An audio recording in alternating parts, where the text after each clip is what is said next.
Indian Punjab के एक मशहूर फोक सिंगर हैं हंसराज हंस। उन्होंने गाना गाया था कि ये जो सिली सिली आंदी है हवा, किथे कोई रोंदा होवेगा। हंसराज हंस जी को तो नहीं पता था कि कौन किधर क्यों रो रहा है। मुझे पता है कि ताज़ा ताज़ा एक बंदा रोया, कहाँ पर रोया, क्यों रोया और किसने रुलाया। अहमद शहजाद रोए, जियो के प्रोग्राम में रोए, बाबर आजम के पीछे रोए। रुलाने वाला कौन था उनको? गैस करो, एक सेकंड। इमामुल हक। इमामुल हक ने 2 हक अदा किए हैं।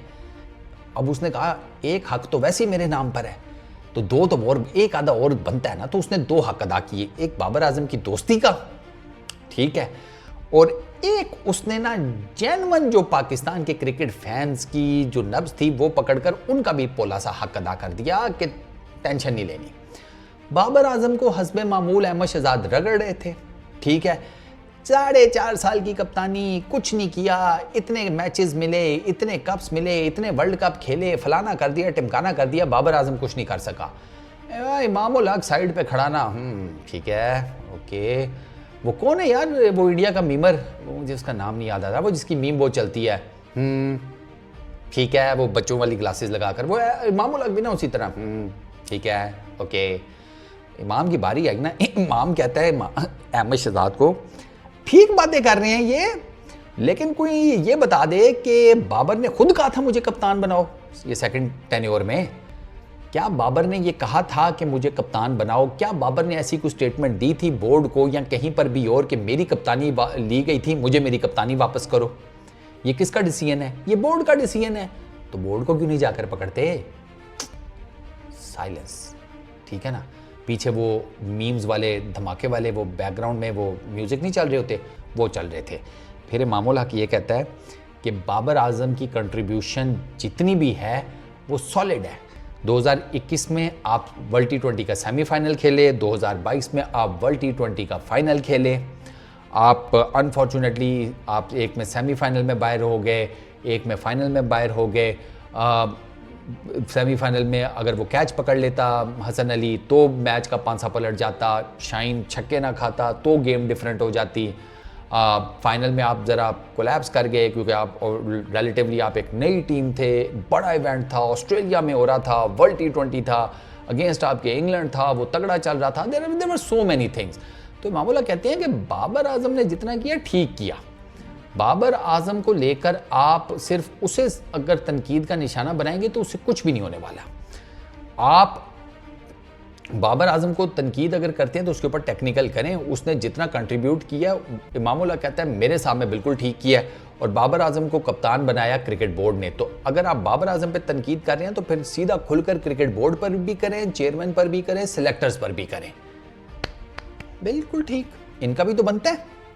मोहसिन नकवी के ऊपर क्यों नहीं तनकीद हो रही कि आपने क्यों बाबर को दोबारा कप्तान बनाया?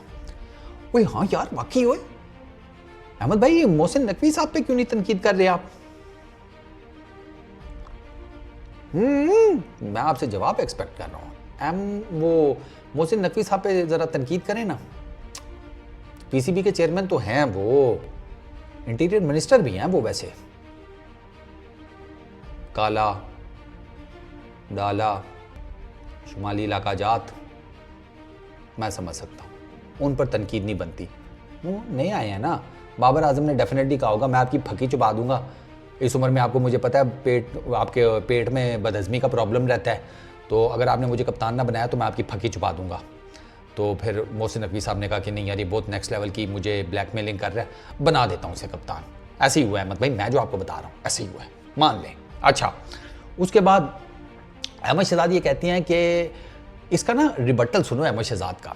कहते हैं कि इमाम सेंट्रल कॉन्ट्रैक्ट में है, मैं समझ सकता हूँ ये किस लेवल किस हिसाब से बोल रहा है। यानी कि उन्होंने ये कहा कि ये सेंट्रल कॉन्ट्रैक्ट में, इसकी तो मजबूरी है बोलना इस तरह।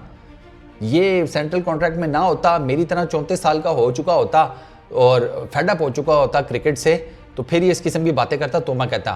साथ ही इमाम कहता है ला इलाहा इल्लल्लाह, अल्लाह दी कसम, मैं 36 साल का भी हो गया ना, मैं यही बातें करूंगा।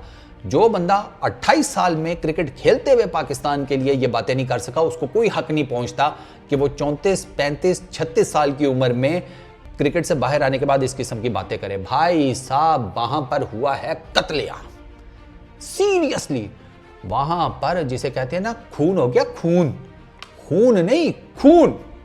पाताल लोक देखी होगी आप लोगों ने, उसमें वो याद है वो यार कौन जाता है, चौधरी जाता है वो उसके चाकू के गांव में, चौधरी जाता है कौन जाता है, वो जो भी जाता है, वो बाहर एक चाचा बैठा अखबार पढ़ रहा होता है, तो चाचा वो बताता है कि चक्कू ने इस गांव में क्या किया था, तो वो कुछ ना 2-3 लाइनें बड़ी क्रूर किस्म की बोलता है।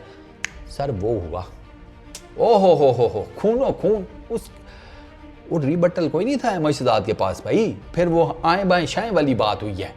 सर बात बिल्कुल ठीक है, आप जब इस क्रिकेट बोर्ड से, इस क्रिकेट के सेटअप से फायदा उठा रहे थे, तब आपने कभी ऊं तक नहीं की होती। जब तक आपको लग रहा होता है कि मेरा अभी भी कम बैक का कोई चांस है, उधर आपका चांस खत्म नहीं होता। आप जनाब टीवी चैनल्स के ऊपर बैठकर इसी सिस्टम को रगड़ा लगा रहे होती हैं, इसी क्रिकेट बोर्ड को मंड रहे होते हैं, फिर आपको एक आधा प्लेयर पकड़ लेते हैं।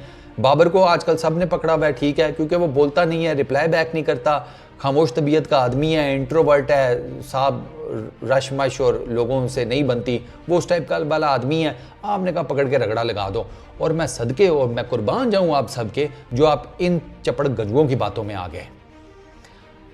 सर मुझे एक बात बताएं, आपकी डोमेस्टिक क्रिकेट में सर कौन है ऐसा आउटस्टैंडिंग किस्म का प्लेयर जो कि आपको लगता हो कि भाई उसका स्ट्राइक रेट तबाही और बर्बादी मचा देगा, कि आप लोगों ने शोर डालना शुरू कर दिया इन चपड़ गंजुओं की बातों में आकर के strike rate strike rate strike rate. वो भाई दे भाई याद आया, अहमद भाई आपका T20 इंटरनेशनल्स में स्ट्राइक रेट कितना है?